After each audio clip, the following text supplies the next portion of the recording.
Alegres cantamos a Cristo, elevando plegarias con gozo, por fe don gratuito de Dios, tú también puedes ser dichoso.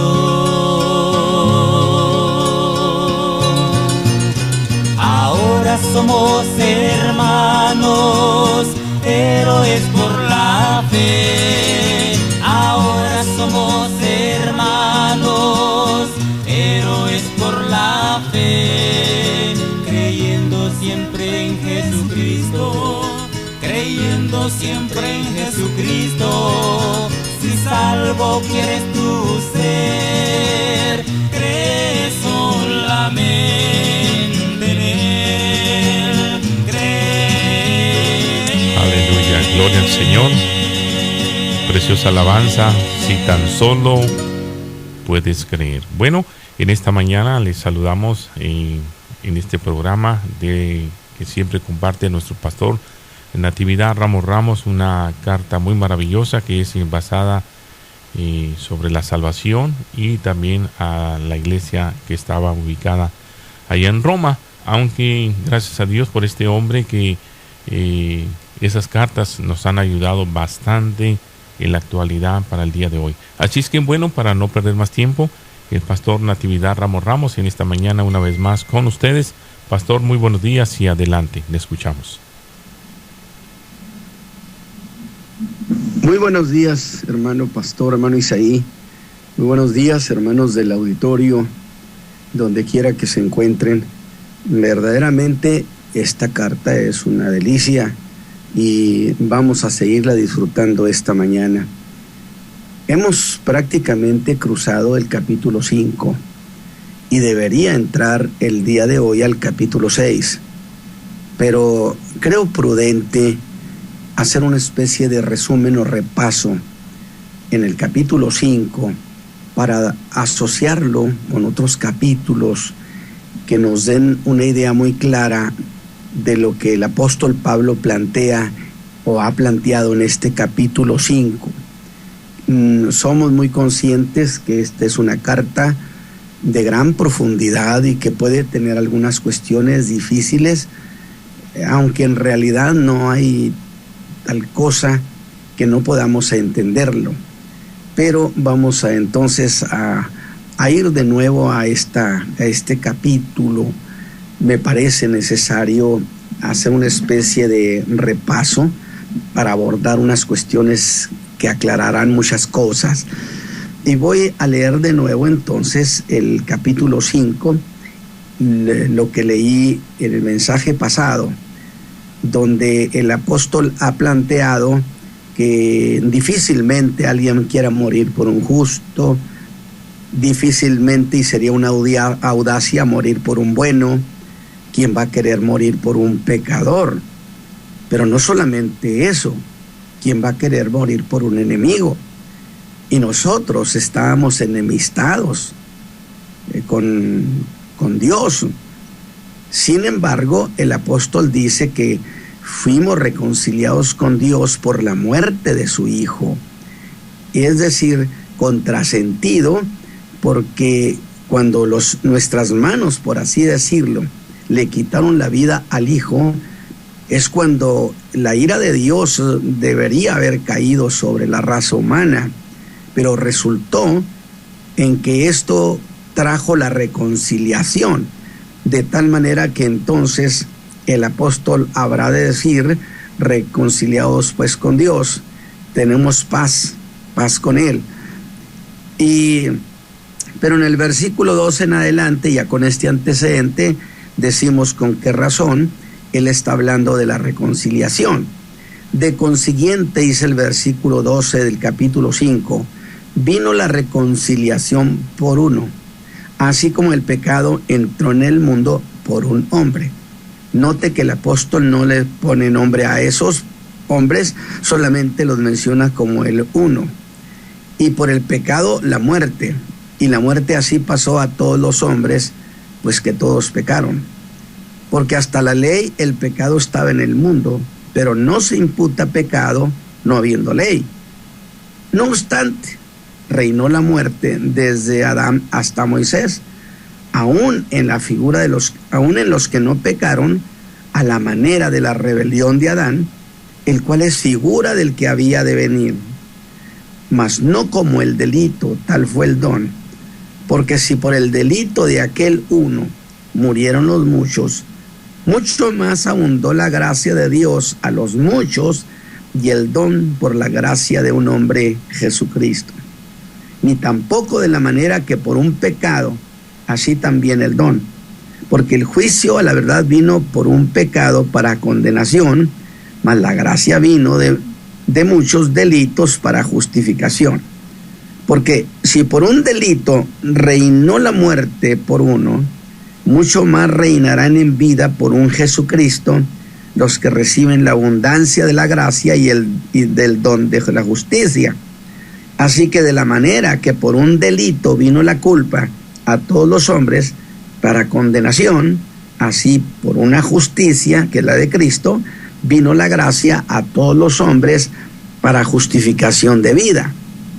Porque como por la desobediencia de un hombre los muchos fueron constituidos pecadores, así por la obediencia de uno los muchos serán constituidos justos. La ley empero entró para que el pecado creciese, mas cuando el pecado creció lo sobrepujó la gracia, para que de la manera que el pecado reinó para muerte, así también la gracia reine por la justicia para vida eterna por Jesucristo. Muy bien, pues entonces, en verdad, esta carta a los romanos podemos decir que es una operación muy fina, porque para presentar a Jesús y hacerlo creíble ante los judíos y los gentiles, iba a ser necesario, como así lo fue, despojar muchas formas de pensamiento que estaban muy arraigadas entre los gentiles y consecuentemente muy arraigadas entre el mundo judío. De tal manera que entonces la estrategia que ha de desarrollar el apóstol consistió en poco a poco ir despejando el camino hacia Cristo, en quien Dios ejecutó su proyecto de salvación, en esa manera en que Dios lo hizo, como los profetas lo habían dicho. Había dicho Habacuc, Dios a través de Habacuc: haré una obra que si se la contaren no la creerán, una obra en vuestros días que no creeréis si alguien os la contare. Y Jesús mismo se habría de reconocer como la piedra de escándalo. Y la razón de ese no poder creerle, de ese escandalizarse, es que recibir a Jesús implica que todas las formas que teníamos, los pensamientos, las cosas que traíamos de años y que las considerábamos como ciertas para acercarnos a Dios, al creer en Jesús, todo eso caduca. Todo eso tiene que ser dejado, y yo diría hasta etiquetado con el carácter de cosas obsoletas, inservibles. Y de allí es donde se da el conflicto, justamente en las formas de pensamiento que judíos y gentiles traían ancestralmente, si se puede decir eso. Y eso de dejar de lado y obsoletos todas las cosas de la vieja vida es muy bien expresado por el apóstol Pablo cuando dice a los filipenses: todas las cosas las reputo por pérdida por el eminente conocimiento de Jesucristo. Así pues, de esta manera entramos a este repaso en el capítulo 5 teniendo los pies puestos en el capítulo 6, ya para entrar. Pues este capítulo es un paréntesis, pero es la clave, porque su punto es que el que es perdonado no solamente recibe el perdón de los pecados, sino que la gracia va más lejos con esa persona y nos otorga lo que es llamado por primera vez en las palabras de novedad de vida. Y cuando Pablo menciona ese término de la novedad de vida, que habrá de ser en el capítulo 6, verso 4, dice así también al final, nosotros andemos en novedad de vida.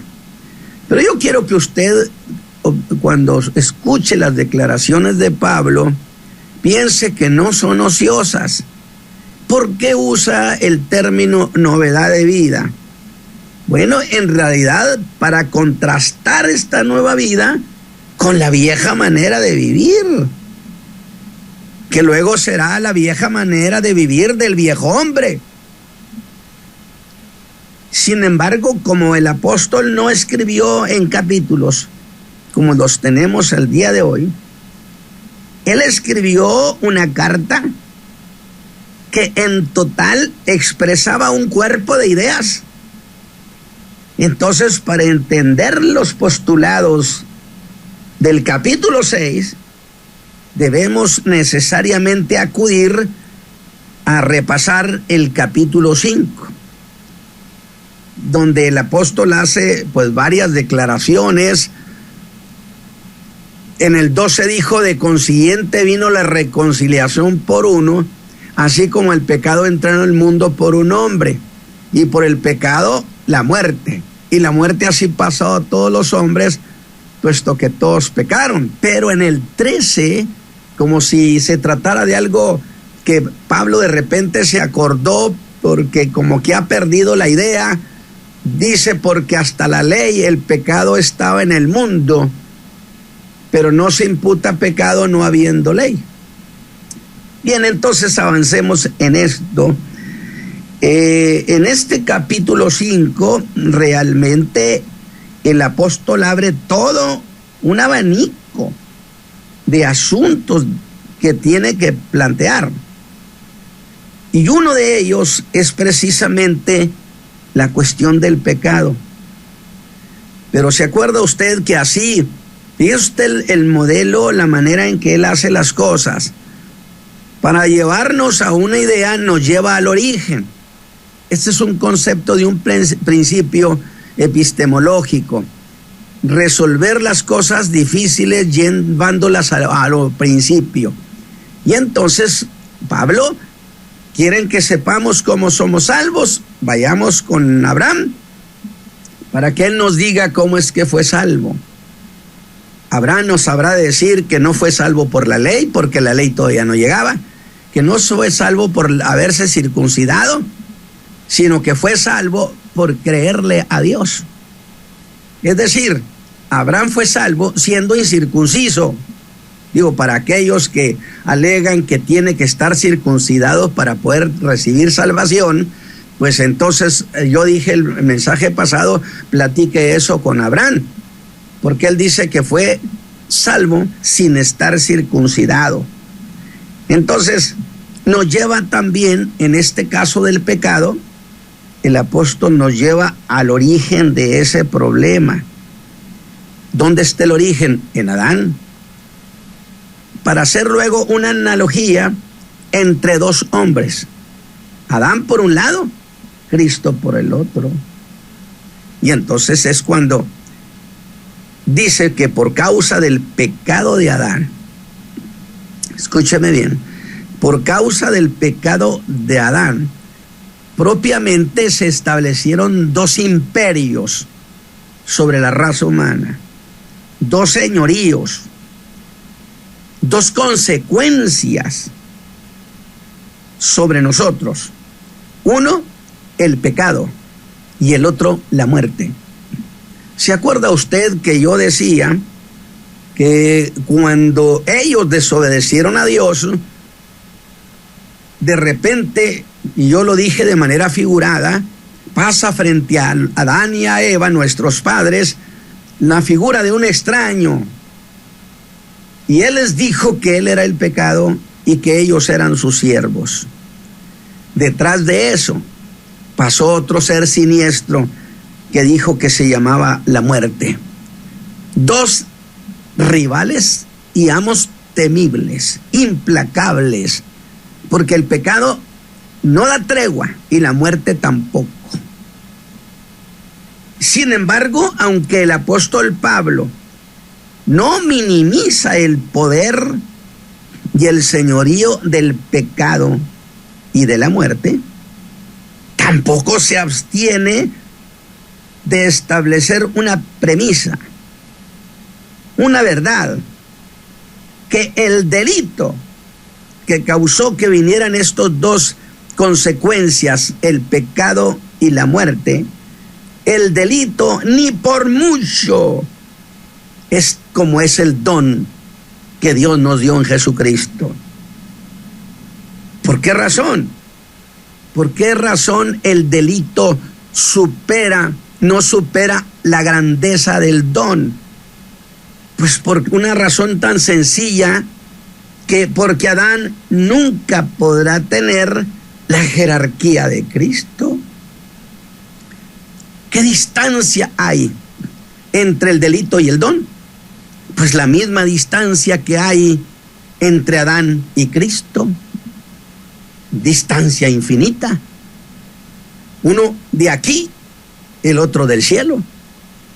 Por consecuencia, con toda justicia el apóstol Pablo nos dice, hermanos, ciertamente el pecado y la muerte son enemigos temibles, terribles, pero ni por mucho son lo que es el don de Cristo, que lo supera y lo rebasa. El don de Cristo rebasa al pecado y la muerte también es rebasada en Cristo Jesús. Ve usted lo que ha ido planteando el apóstol. Entonces hay una idea, que de Jesús siempre se espera lo mejor, abundante, o lo que es igual a decir, en Cristo siempre tendremos mejores cosas, porque el don supera al delito. Alabado sea Dios. Sí, Pablo no está minimizando el poder del pecado ni el de la muerte, pero tampoco está espantado, sino gozoso. Dice, con todo y eso, el don de Cristo, que es el perdón, que es la gracia, supera y por mucho a estos dos rivales de la raza humana. Y si lo supera, entonces quiere decir que los vence. Pero dijimos esto porque estoy haciendo una especie de repaso del capítulo 5, que yo sentí que tendría que retocar un poquito, porque son cuestiones finas. Pero sorpresivamente dije que el apóstol Pablo nos regresó las cosas en el versículo 13, nos regresó al tema de la ley. ¿Por qué? Porque el 13 dice, porque hasta la ley el pecado estaba en el mundo. Y entonces yo le diría, hermano Pablo, pero a mí me parece que ese tema ya estaba agotado. En el capítulo 3 y 4, usted lo dio por terminado. No le encuentro la razón para traerlo de nuevo a colación.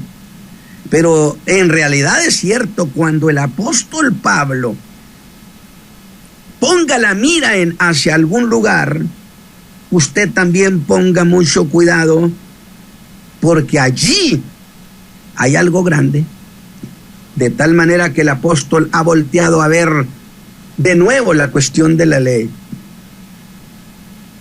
Y dijimos nosotros en el mensaje pasado que la ley, que el pecado es más antiguo que la ley. y la muerte más antigua que la ley. Y que cuando la ley se enfrentó a estos dos temibles rivales, nada pudo hacer con ellos. Dos cosas quería resolver entonces el apóstol Pablo con respecto a la ley. Escúcheme bien. Una de ellas, lo que no puede hacer la ley. Esa es una. Y la otra, lo que sí hace la ley. En el versículo 20, la ley empero entró para que el pecado creciera. Esto sí lo pudo hacer la ley. Vencer al pecado y a la muerte, imposible, pero eso sí, hacer que el pecado creciera, eso sí podía hacer la ley. Y yo le voy a hacer una aclaración. Al decir que el pecado creció, no quiere decir de ninguna manera que cuantitativa lo hizo todavía más abundante, no, sino que el hombre, al no conocer la ley, se consideraría poco culpable y poco pecador. Pero resulta que cuando la ley le puso el espejo y le diría, oh, mírate en este espejo de la ley, de los mandamientos, entonces, santo Dios, el hombre descubrió que era más pecador de lo que él se imaginaba. No quiere decir que ese hombre pecó más, sino que ahora entendió que el pecado era más allá de lo que él creía y que Pablo lo determina como creció el pecado. Digo, para que nadie piense que la ley llegó y entonces el pecado se dio vuelo en toda la tierra. No, la ley le descubrió al hombre que no era tantito pecador, sino que era mucho pecador, y entonces el pecado creció en el entendimiento del hombre. Me di cuenta que no era poco pecador. Es en el sentido en que se entiende ese pasaje. No para que el pecado creciera, significando que ahora se pecaba más. No. De ninguna manera. Y para resolver esta primer cuestión de lo que no pudo hacer la ley, ¿sí?, el apóstol la pone frente a esos dos temibles rivales que son el pecado y la muerte. Y le diría, ¿qué puedes hacer con esos dos?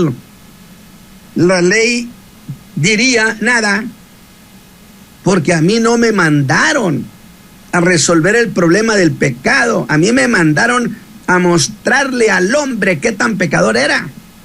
A mí no me mandaron a salvar. No tengo poder para salvar. Tampoco tengo poder para quitar la muerte. Entonces, está definiendo el apóstol las cosas que la ley no podía hacer. Sí, nada más que el problema del hombre era el pecado y la muerte.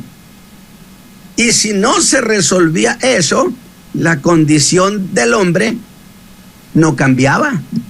Fuera con la ley o sin la ley, su condición era tragedia. Necesitábamos algo que resolviera el pecado y venciera la muerte misma. Pero luego dije en el versículo 20 que acabo de leer, yo digo que el apóstol hace una declaración escalofriante, temeraria, pero que nos lleva a responder a la segunda cuestión de lo que la ley sí podía hacer. Se lo leo de nuevo. La ley empero entró para que el pecado creciera. Ya lo aclaré eso. Mas cuando el pecado creció, lo sobrepujó la gracia. Vuelvo a lo mismo. De ninguna manera se entienda que el pecado o se cometió más pecado en la tierra. No, la raza humana tendría que darse cuenta de que era más pecador de lo que él creía, de tal manera que cuando los hombres descubrimos la grandeza de nuestro pecado, diríamos, ¿y esto cómo se resuelve? Pero es entonces cuando la gracia se presenta. Y diría, yo resuelvo ese problema. Y lo resuelvo de manera amplia, abundante. Y entonces Pablo dice, lo sobrepujó la gracia. No me diga que no disfruta usted esta obra de salvación que nos otorgaron en Cristo Jesús. Pero con esa afirmación que Pablo ha hecho, pareciera que la gracia, para manifestarse, necesitaría que el pecado floreciera, se hiciera frondoso, abundante, para poderse lucir. No se debe entender de esa manera. No se debe entender, porque por cierto el apóstol Pablo, al hacer esta declaración, él sabe que habrá críticos, que habrá rivales, principalmente entre el mundo judío, que le habrían de objetar, cosa que lo dice en el capítulo 6, versículo 1. Alguien llegaría con Pablo para decirte, acabo de oír lo que has dicho ahorita, que cuando el pecado creció lo sobrepujó la gracia. Entonces, ¿qué diremos? Perseveraremos en pecado para que la gracia crezca. Y Pablo contesta categórico, en ninguna manera. Si usted puso atención a la explicación que le di hace un momento, es que entonces el adversario hipotético, Pablo no espera que venga alguien a decírselo, sino que él, usando la retórica,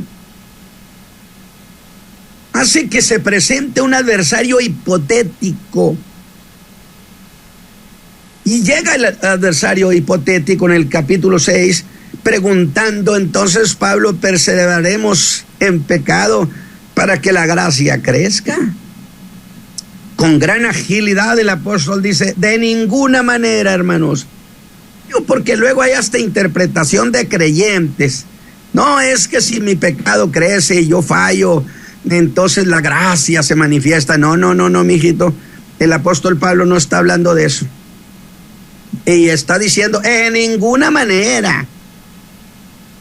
Pero, ¿por qué tan seguro? Yo le diría, hermano Pablo, yo quiero que usted acepte el lenguaje figurado que estoy utilizando para darle personalidad a las cosas.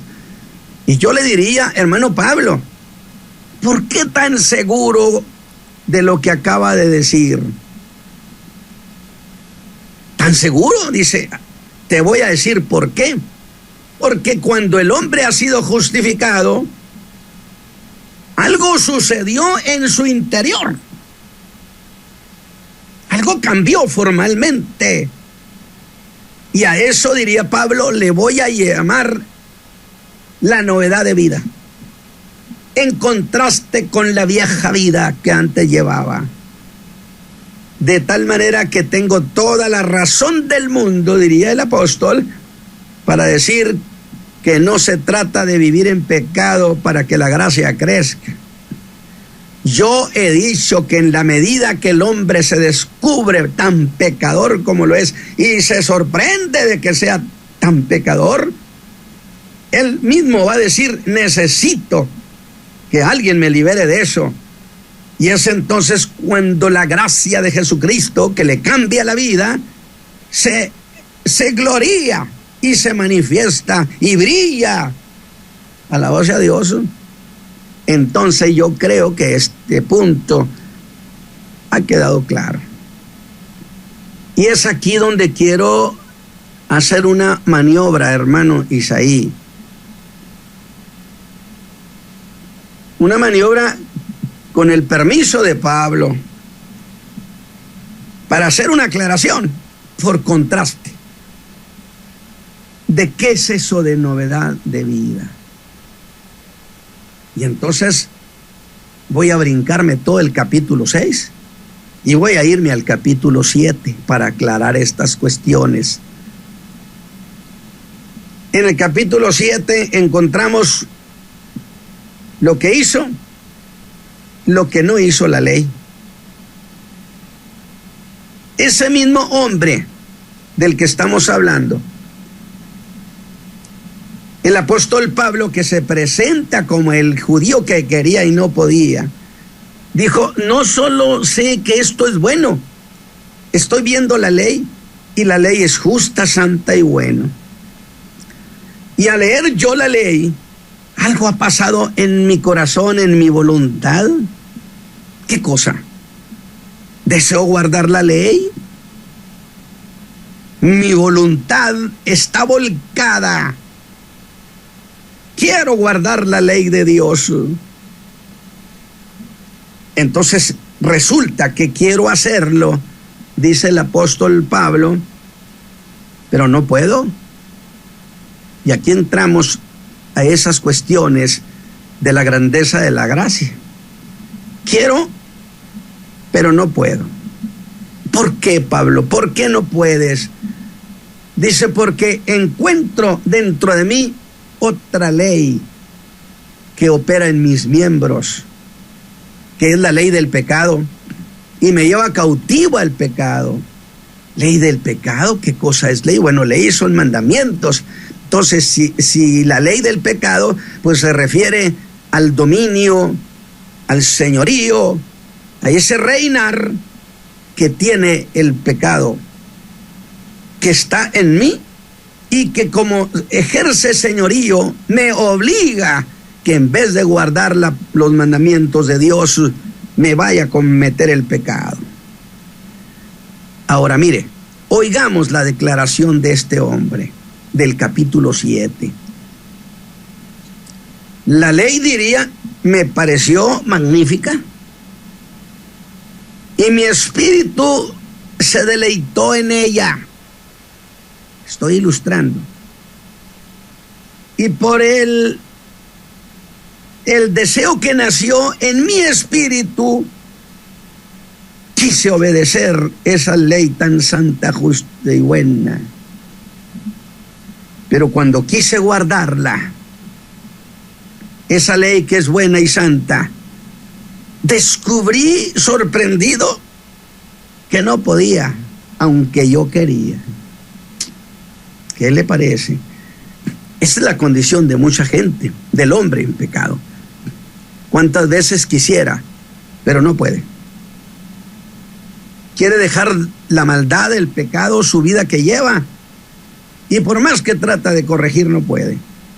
Dijo Pablo: es que ahí mora en mí la ley del pecado, que al principio le dijo al hombre: yo soy tu amo y tú eres mi esclavo. Dice este hombre, que es Pablo en realidad, expresando cómo vivía en el judaísmo. Yo, para que usted no vaya a pensar que el apóstol Pablo en el capítulo 7 está diciendo que él anda batallando con el pecado, porque algunos creyentes utilizan ese subterfugio para decir: mire, si Pablo cómo andaba batallando. No malinterprete. El apóstol Pablo no dice que él anda batallando. Oigan, cuando escribió la carta a los romanos tenía 25 años de convertido, un hombre lleno del Espíritu Santo. No hay forma en que alguien diga: mire, Pablo andaba batallando. No, el apóstol Pablo está explicando cómo le sucede a aquel que quiere guardar la ley, descubriendo que no puede guardarla porque hay una ley del pecado en sus miembros. Insisto, Pablo no está diciendo que eso le estaba pasando a él, que eso le pasó. Y al investigar, diría Pablo, ¿por qué quería y no podía? Pues descubrí que en mí había otra fuerza.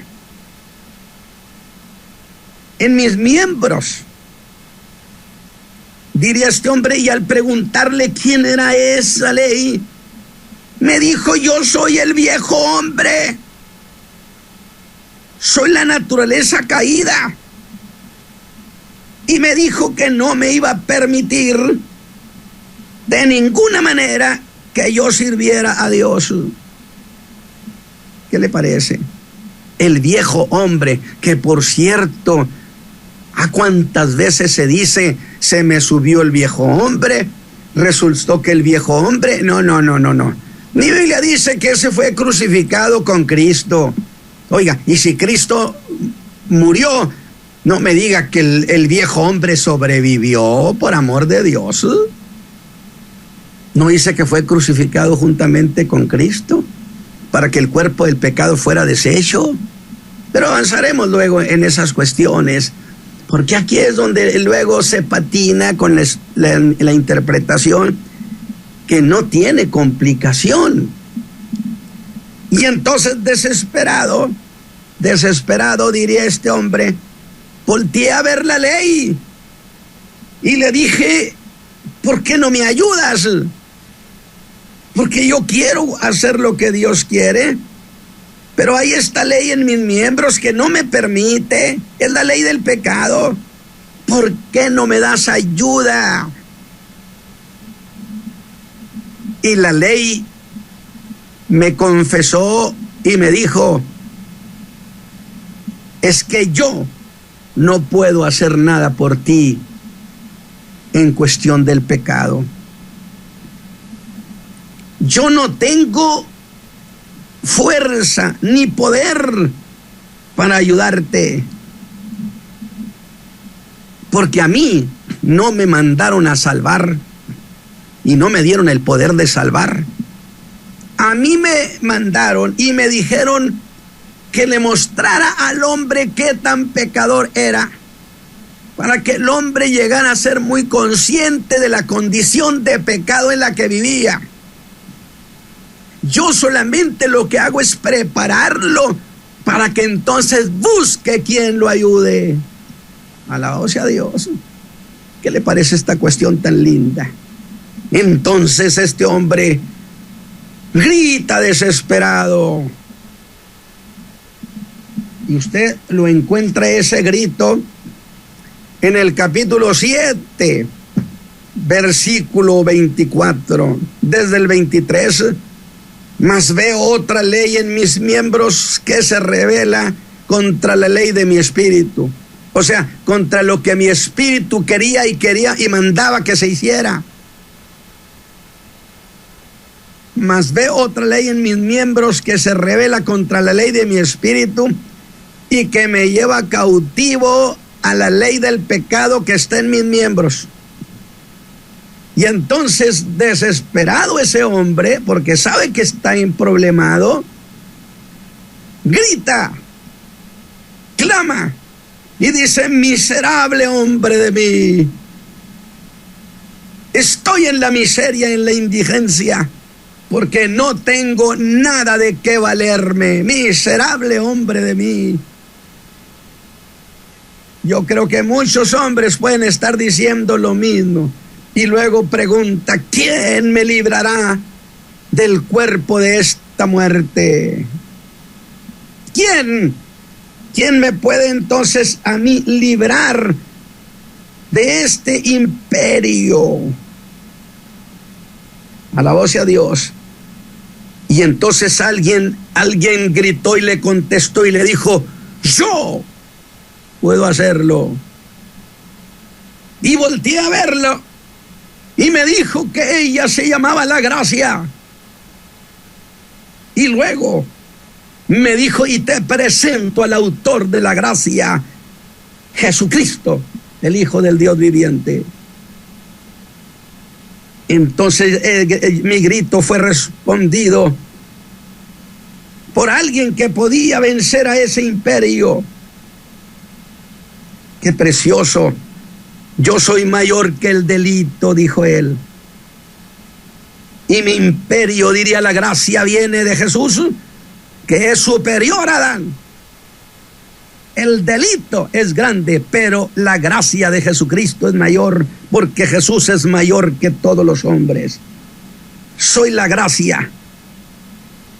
Y cuando le pedí que hiciera algo por mí, vi como el pecado que se había ufanado de llamarse invencible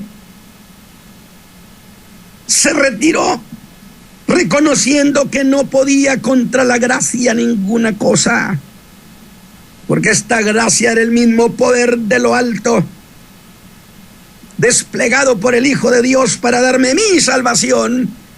Y entonces me rompió mis prisiones, me hizo libre. ¿Qué le parece? De tal manera entonces que dice en el verso 25, gracias doy a Dios por Jesucristo, Señor nuestro.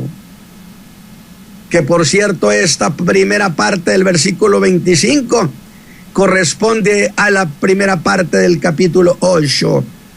Y lo voy a leer de esta manera para que lo disfrute. Gracias doy a Dios, dijo aquel hombre que lo acababan de libertar. Gracias doy a Dios por Jesucristo, Señor nuestro. Ahora pues, ninguna condenación hay para los que están en Cristo Jesús, los que no andan conforme a la carne, mas conforme al Espíritu. Me ha librado, porque la ley del Espíritu de vida en Cristo Jesús me ha librado de la ley del pecado y de la muerte. Lo que la ley no pudo, pero la ley sí pudo descubrirle al hombre su tragedia. Y es cuando el hombre desesperado gritó, ¿quién entonces me va a sacar de esto? Y entonces se presentó la gracia de Jesucristo, que es la que a usted y a mí nos hizo salvos, nos hizo libres, rompió nuestras cadenas. ¿Qué le parece? Escúcheme bien. Entonces el que es salvo y han sido rotas esas cadenas de la esclavitud del pecado, ya no tiene quien le impida servir a Dios. Para que nadie diga, es que no le puedo servir a Dios porque usted sabe que la carne, que estamos en la carne. Argumento tan trillado que no es más que un sofisma, es un subterfugio que no vale, porque en su momento lo habremos de tratar. Porque ahora usted es libre, ya no tiene un amo. Jesucristo lo quitó de allí, lo venció. Y ahora usted es libre y nadie le puede estorbar para que usted ejerza ahora sí el querer. Quiere servir a Dios, usted tiene toda la libertad del mundo para servirle a Dios. Este capítulo 7 es asociado con el podía y no podía. Ahora usted podrá servir a Dios, adorar a Dios, si es que usted quiere, para que no viva diciendo, es que usted sabe, la carne no me deja. Por amor de Dios, habré de explicar ese detalle. No es cierto que se tenga esa justificante tan socorrida en los labios de los hijos de Dios, porque además tenemos su Espíritu en nosotros. Y me dijo, por eso Pablo dijo, en ninguna manera, es porque así como a tu antiguo, ¿sí?, tu antigua condición, en ninguna manera podías, ahora en ninguna manera nadie te obliga a pecar. Es salvo. No salga con que usted se ve obligado a pecar. Eso es falso de toda falsedad. Tenemos una nueva vida y somos libres. Hermano Isaí, antes no podíamos, dijo Pablo, porque teníamos un amo dentro de nosotros que nos esclavizaba, pero Jesús vino y lo sacó de allí y nos hizo libres, y diría, ahora sí, no tienen ningún problema para servir a Dios. Mis hermanos, ahí nos vamos a quedar esta mañana, y yo espero haber ayudado un poco más para entender de mejor manera los conceptos del capítulo 5.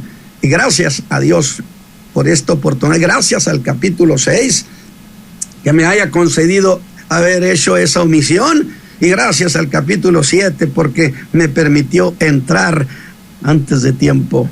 Hermano Isaí, que el Señor le bendiga. Hermanos del auditorio, gracias a Dios. Bueno, continuamos en esta preciosa mañana que el Señor nos ha entregado. Muy preciosa la aplicación que el pastor nos ha enseñado en esta mañana, en esta bendita gracia, donde dice sobrepujó la gracia. Yo creo que estamos en esta dispensación y yo creo que es tiempo oportuno que usted pueda invocar su santo nombre. En todo momento hay oportunidad para todo aquel que en él cree. Esta no es una gracia limitada, sino que al contrario, efectivamente, como dijo el pastor, la ley fue y es buena y es santa, pero había una fuerza en nuestros miembros, que es la vieja naturaleza, que no nos dejaba. Pero cuando venimos a Cristo, como dijo el pastor, las cosas viejas pasaron. Ahí basándose en el capítulo 8, que ninguna condenación hay para los que están en Cristo Jesús. Yo creo que en esta mañana tenemos que sentir agradecimiento por lo que Dios ha hecho, por tanto que nos dio a su Hijo amado Jesucristo, y que existía pecado, había pecado que produce muerte, y la muerte, pues, separación de Dios. Y qué lindo que esta mañana podamos apreciar esta linda carta, el capítulo 5, y me dio gusto, pastor, el que haya explicado acerca de que Pablo no lo estaba haciendo, que él era un pecador, no estaba diciendo eso, estaba testificando de lo que antes éramos, de lo que era la carne antes, pero actualmente es un lindo testimonio que podamos en Cristo vencer. Como Él venció, nosotros también venceremos. Pastor, nos quedan acaso algunos 2-3 minutos, no sé si quiera agregar algo más. Pues sencillamente que entonces, bajo esta perspectiva que el apóstol Pablo nos ha presentado, nadie puede justificarse diciendo que no puede. Todo hombre tiene en Cristo la libertad de su esclavitud del pecado, de tal manera que es una libertad completa y formal, y que nadie se justifique. Ningún creyente salga con eso de que es que peco porque usted sabe cómo es la carne. No. Es que por eso dice que para que el pecado no reine. No dice, claro que en nuestra carne no está el bien, dijo Pablo. Sí, pero no la dejamos que reine. Porque el espíritu nuestro, asociado con el espíritu de Dios, tiene bajo dominio los intentos de la carne. No más que para eso, alguien me dijo, no, bueno, pero para lograr eso hay que estar lleno del Espíritu Santo. No, bueno, le dije, pues, ¿de qué cree que se trata la Escritura? Sí tenemos el recurso de dominio en Cristo Jesús. Que Dios los bendiga, mis hermanos. Así es. Gracias, pastor. Una vez más le agradecemos su participación el día de hoy, que sea un día bendecido para nuestras vidas. Ya lo dijo el pastor, estamos en la mejor disponibilidad de poder aceptar esta linda y bendita gracia. Que pase un excelente día, una excelente noche. Les saludamos, gracias a Pastor Natividad Ramos desde Monterrey, Nuevo León, México.